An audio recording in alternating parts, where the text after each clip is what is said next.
Hello there. So you want to know how you can fix Google Authenticator unable to scan QR code? This is going to be the only video that you'll ever need to watch on the internet. So with that being said, let's get straight into the video. So to fix the Google Authenticator unable to scan QR code error, first you should definitely try restarting your apps and your device, both of it, right? So simply go ahead and restart your authenticator.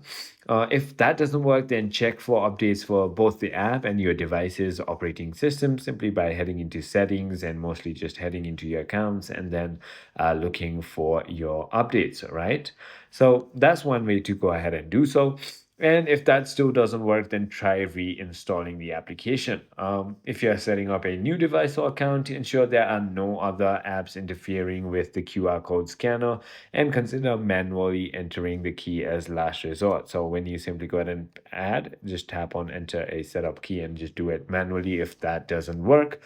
As the last resort. However, it could also be your camera's problem. Make sure that you allow access to your camera to Google Authenticator from your settings. So head into your privacy and security, and then you can simply go ahead into your camera function. So right here.